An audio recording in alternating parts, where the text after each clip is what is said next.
Shalom, saudara yang dikasihi Tuhan Yesus Kristus. Hari ini kita sampai pada satu peristiwa yang sangat mengharukan dalam perjalanan bangsa Israel, yaitu kematian Harun, imam besar pertama Israel. Dalam Bilangan pasal 20 ayat 23 sampai 24, Tuhan berkata kepada Musa dan Harun bahwa Harun akan dikumpulkan kepada leluhurnya dan tidak akan masuk ke tanah yang dijanjikan karena peristiwa di Meribah. Saudara, bagian ini mengingatkan kita bahwa bahkan hamba Tuhan yang besar pun tetap manusia yang harus mempertanggungjawabkan hidupnya di hadapan Allah. Harun telah dipakai Tuhan dengan luar biasa. Ia menyaksikan Mesir dihukum. Ia melihat laut berau terbelah. Ia berdiri di hadapan Fir'aun. Ia melayani di kemah suci. Ia berdiri di antara orang hidup dan orang mati. Namun pada akhirnya, Harun tetap harus menyelesaikan perlombaannya. Ini mengajarkan bahwa pelayanan sebesar apapun tidak menggantikan kebutuhan untuk tetap hidup taat sampai akhir. Namun bagian ini bukan hanya tentang kematian, ini juga tentang regenerasi ilahi. Tuhan memerintahkan agar pakaian Imam Harun dilepaskan dan dikenakan kepada putranya Eleazar. Ini sangat simbolis. Pelayanan boleh berganti tangan, generasi boleh berubah, wajah-wajah baru akan muncul. Tetapi pekerjaan Tuhan tidak pernah berhenti.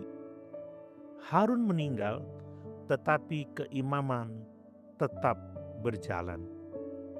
Pemimpin berganti, tetapi misi Tuhan tetap berlangsung.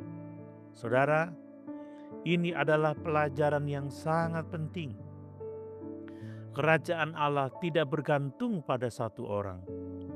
Tidak ada pemimpin yang terlalu besar sehingga tanpa dirinya pekerjaan Tuhan berhenti. Tidak ada pelayanan yang begitu penting sehingga Tuhan tidak dapat melanjutkan karyanya melalui generasi berikutnya.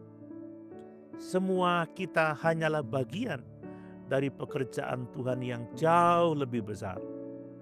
Dan inilah kerendahan hati yang harus dimiliki setiap pelayan Tuhan. Saya dipakai untuk satu musim, tetapi Tuhan bekerja untuk selamanya. Yang sangat indah, ayat 29 mencatat bahwa seluruh umat menangisi Harun selama 30 hari. Artinya Harun meninggalkan warisan, bukan sekedar jabatan. Ia meninggalkan jejak, ia meninggalkan pengaruh, ia meninggalkan kesaksian.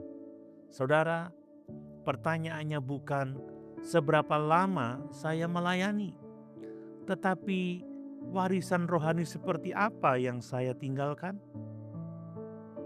Dalam perjanjian baru, Rasul Paulus berkata menjelang akhir hidupnya dalam 2 Timotius 4 ayat 7. Aku telah mengakhiri pertandingan yang baik.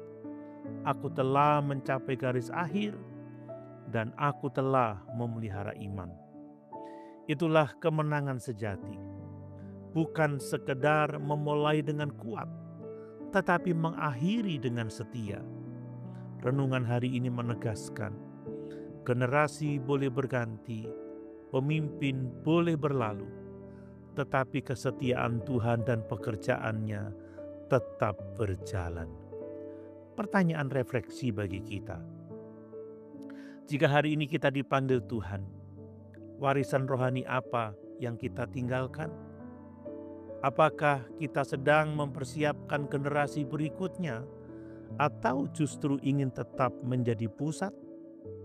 Mari kita berdoa. Tuhan yang kekal, Kami bersyukur karena pekerjaan-Mu tidak pernah berhenti. Terima kasih untuk setiap generasi pelayan yang telah Engkau pakai. Ajarlah kami untuk hidup setia, melayani dengan rendah hati, dan mempersiapkan generasi berikutnya. Biarlah hidup kami tidak hanya sibuk membangun pelayanan, tetapi juga membangun warisan iman. Dan ketika saat kami tiba, biarlah kami dapat berkata, kami telah memelihara iman. Di dalam nama Tuhan Yesus, kami berdoa. Amin.